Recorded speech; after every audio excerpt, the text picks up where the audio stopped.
Buenos días, amigos de Para Entender. Esta vez nos reúne un tema sumamente crucial que hemos denunciado en Epicentro, que tiene que ver con las pruebas a los maestros, que fue filtrada el fin de semana antes de que los maestros dieran su examen, y además fue filtrada casi resuelta.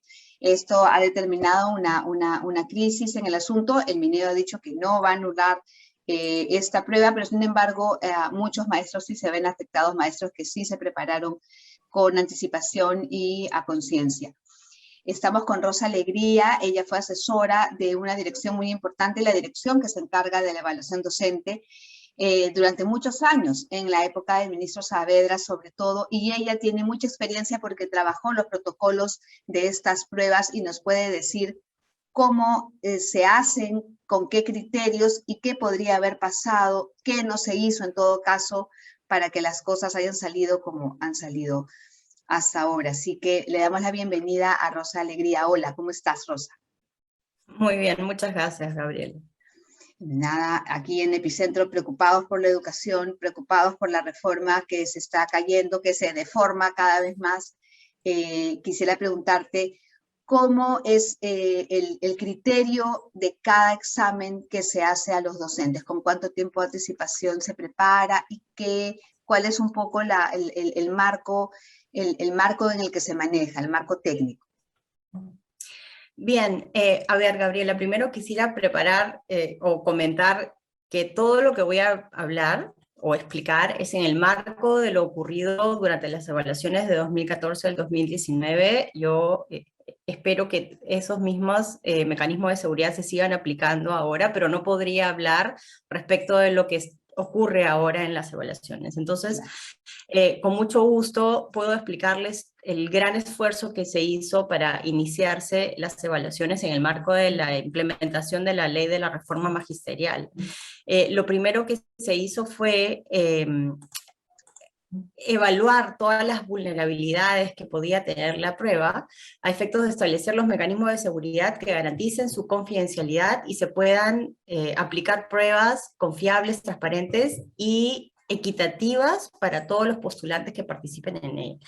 Durante todos esos años en los que participé, nunca hubo una denuncia presentada contra funcionarios del Minedu cuestionando la transparencia y confiabilidad de las evaluaciones, y tanto así que estas fueron merecedoras del concurso de buenas prácticas de gestión pública en el año 2016. Entonces, para que puedan tener una idea grosso modo de cómo se realizaba en ese entonces el proceso desde la elaboración de las pruebas hasta su aplicación, retorno y entrega de los resultados. Este proceso de elaboración se hacía in-house, para lo cual todas las especialistas que participaban en él firmaban compromiso de confidencialidad. Estos elaboraban un banco de ítems a partir del cual se tomaban algunos de estos para conformar cada una de las pruebas de acuerdo a las especialidades que se aplicaban. Estas pruebas tenían un acceso muy restringido, es decir, todos aquellos especialistas que elaboraban los ítems no tenían acceso a la conformación final de la prueba, que además eran elaboradas de acuerdo a formas rotadas. ¿Qué quiere decir esto? Que para hablar no tan técnicamente, los ítems eran chocolateados, y aún cuando una persona rendía una prueba igual a la del costado, el orden de los ítems no era el mismo, con lo cual las claves tampoco eran las mismas. Luego, estas entraban a un proceso de preprensa en la imprenta que ya había sido adjudicada con la Buena Pro, y en esta etapa de preprensa, a la que tenía acceso solamente un diseñador gráfico, se le entregaba en presencia de notario público las pruebas, pero previamente se verificaba que la computadora no estuviera bloqueada para acceso con internet, no tuviera acceso a puertos USB, exactamente, en presencia de notario público. Una vez que concluía esta etapa de preprensa, en presencia también del notario público, se eliminaban todos los archivos y no se dejaba rastros de estos. Ahora, ya en la etapa de impresión, se solicitaba previamente a la imprenta que todas las áreas de trabajo sean cerradas a exclusividad para la impresión, el modulado y el embalaje de las pruebas. Además, debían tener agentes de vigilancia y sistemas de biovigilancia permanente 24/7. Y los empleados que participaban en estos trabajos tenían trajes especiales, sin bolsillos, con numeración en el dorsal, de tal manera que estos sean visibles a las cámaras de seguridad y una persona en tiempo real pueda verificar cualquier ademán que alguien quisiera hacer para sustraer, se pueda identificar. Además, las pruebas en su impresión tenían dispositivos de seguridad, tenían una microimpresión de fallas adrede en cada una de las páginas, tenían impresión de marca de seguridad anticopia, que no son perceptibles a la vista de los humanos, sino que esto ayudaba a que cuando una prueba quisiera ser fotocopiada, esta marca se resalta en la fotocopia y salía una palabra que decía copia, por ejemplo, ¿no? Como los billetes, digamos, permitía, una serie exacto, de seguridad en papel también. esto permitía identificar su autenticidad, sí. También se le colocaban microchips autoadhesivos como aquellos que se usan para los libros en la librería, porque estas personas, aun cuando tenían trajes especiales, sin bolsillos, con la numeración que te explico, que trabajaban en la imprenta, no podían entrar con celular ni nada a su área de trabajo y pasaban por estos arcos de seguridad de los aeropuertos. Entonces, si alguien quería sustraer una prueba, esta prueba tenía estos microchips que iba a sonar al momento de que pasen por el arco de seguridad, ¿no? Estas pruebas eran moduladas en cajas porque, como te digo, no era una prueba única. Era, bueno, además de las distintas especialidades de las pruebas que se aplicaban, la misma especialidad tenía también distintas formas de pruebas, de tal manera que una no sea igual a la otra. Claro. Entonces tenían un protocolo de modulación en las cajas que eran doblemente aseguradas con un termosellado, con precintos de seguridad codificados, los cuales solo podían ser retirados en el local de evaluación en presencia de un representante del Ministerio Público, ¿no? Todo eso en la etapa de impresión. En la etapa, luego de la imprenta, salían directamente hacia los lugares, en las regiones del país donde se aplicaban, que eran todas las regiones del país, en vehículos blindados, como los portavalor, como se transporta el dinero. Como Prosegur, digamos, por no decir una empresa ya la dije, pero como una empresa segura. Exacto, sí. Claro. Exacto, en transporte de vehículos blindados.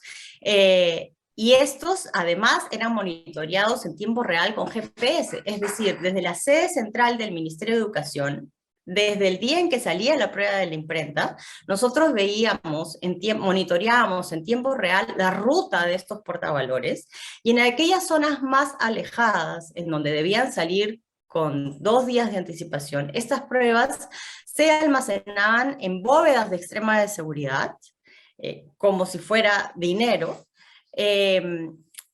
y se colocaban estos candados que emitían una señal al ser abiertos y al ser cerrados. Entonces nosotros sabíamos, y había un protocolo que tenían que seguir estos vehículos portavalores, en donde nosotros sabíamos en qué momento era abierta, en qué momento era cerrado. Luego, el día de la aplicación de la prueba, cada local de aplicación tenía un almacén donde debían resguardarse las pruebas. Estas se entregaban también en presencia del Ministerio Público, todo resguardado con la Policía Nacional del Perú.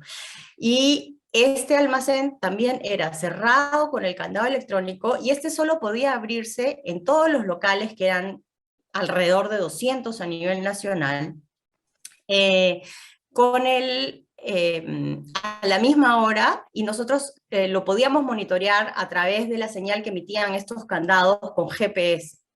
Entonces sabíamos exactamente si el almacén había sido abierto, por ejemplo, en una hora no autorizada, ¿no?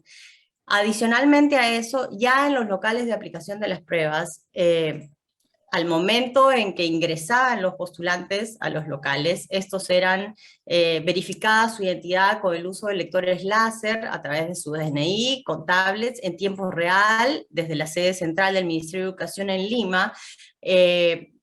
podíamos verificar que efectivamente eran los postulantes que previamente se habían inscrito para evitar suplantaciones. Participaban varias instituciones que garantizaban la transparencia y seguridad de la evaluación, la Policía Nacional, el Ministerio Público, la Defensoría del Pueblo, además de, por supuesto, el Cuerpo General de Bomberos y el Ministerio de Salud, a través de sus médicos que estaban siempre presentes en las evaluaciones, ¿no? Además, había un comité de vigilancia en cada región integrado por un representante del gobierno regional, uno del Ministerio de Educación y dos de la comunidad educativa, quienes cautelaban el cumplimiento de todas estas normas de seguridad que te estoy mencionando.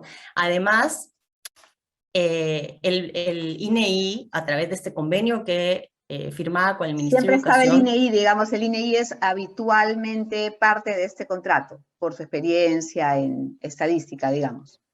El INEI, exacto, el INEI tiene ya en todas las regiones del país un personal propio que está muy bien capacitado para aplicar estos operativos a gran escala en campo.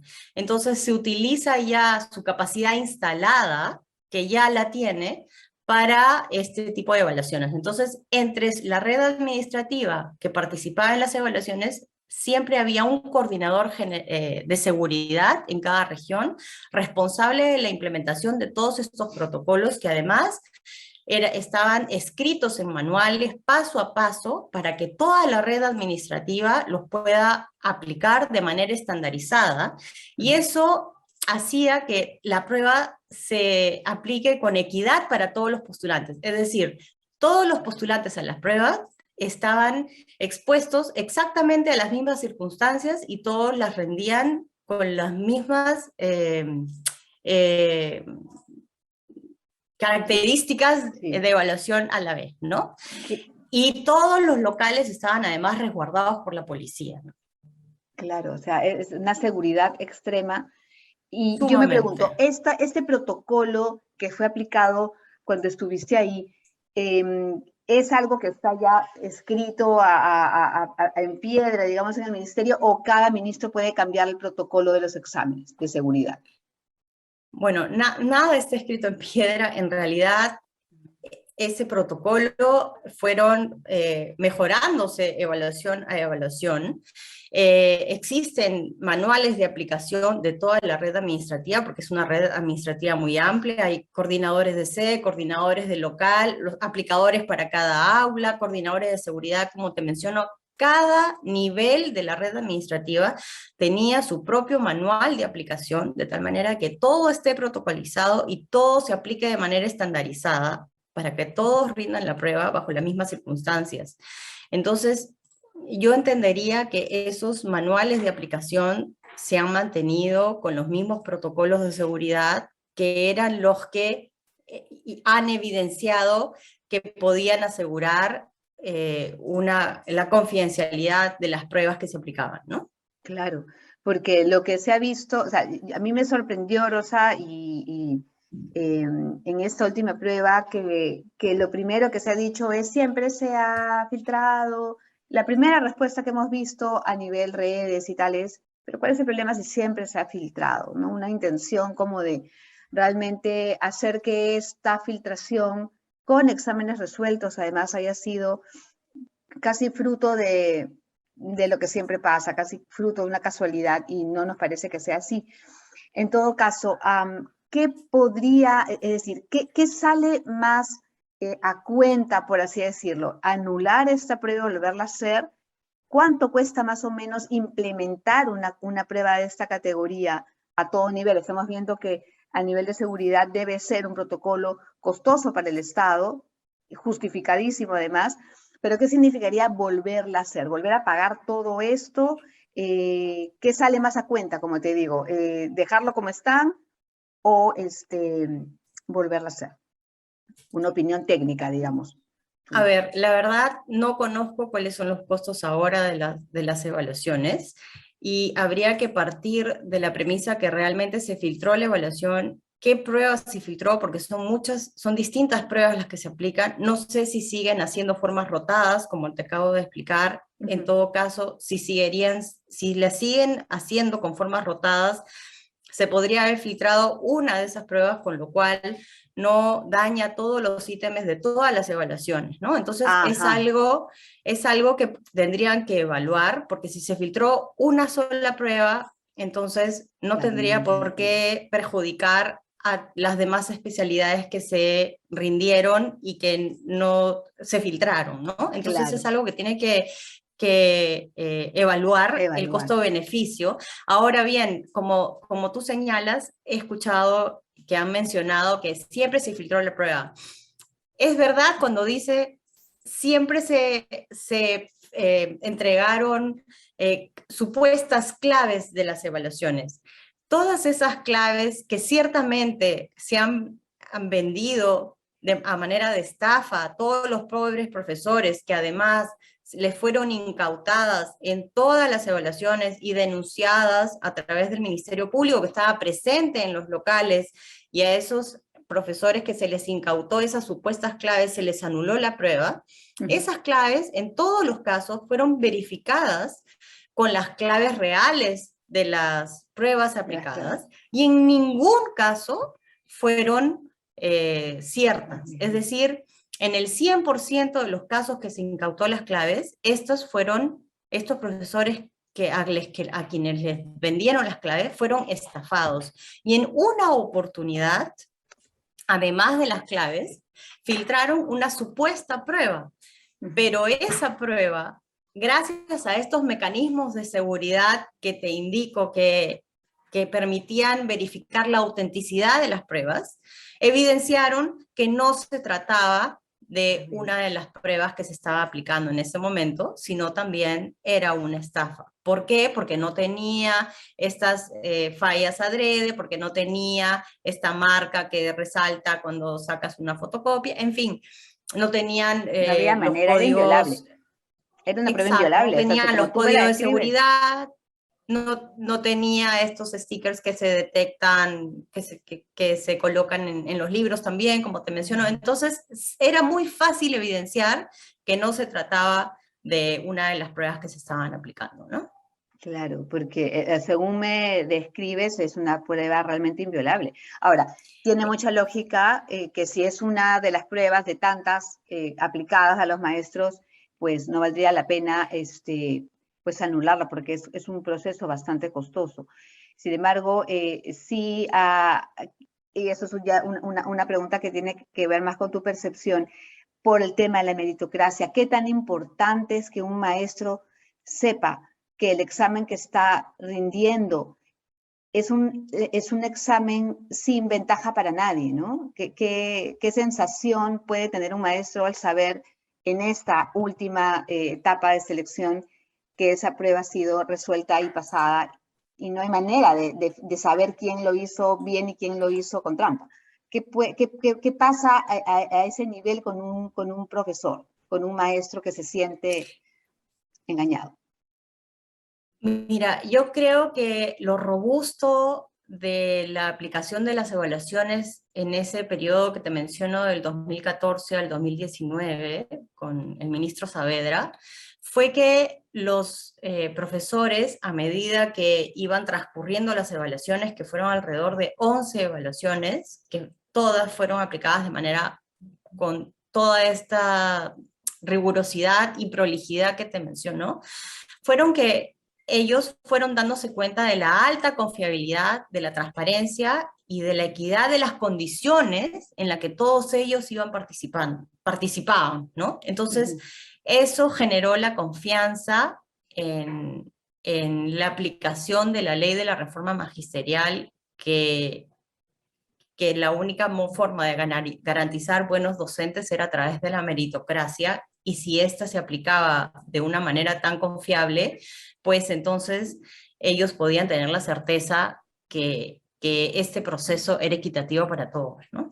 Claro, o sea, la meritocracia que está, digamos, parece que no está muy de moda en los últimos meses, en los últimos años, diría yo, porque no es cosa solamente de ese gobierno, parece que de un tiempo acá hay un tema con la meritocracia a todo nivel, en muchos estamentos, en muchos ministerios, pero en especial el tema de los maestros era importante porque se estaba logrando una confianza en lo que tú dices, en la reforma. La reforma asusta, los cambios asustan, pero cuando demuestras que son parte de un proceso hacia arriba, hay confianza en quienes están dentro de estos procesos de selección, y creo que el daño que se le hace en este término de la filtración es justamente eso, se daña la confianza a la reforma. ¿Y cuánto crees que se ha retrocedido en cuanto a reforma en los últimos tiempos, digamos en el último año, según tu percepción, tú ya desde afuera, digamos?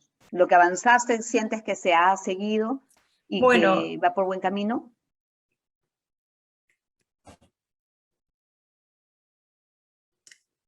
A ver, yo creo que la pandemia paralizó un poco este proceso de reforma, y creo que este nuevo inicio era importante que se dé robustecido, ¿no?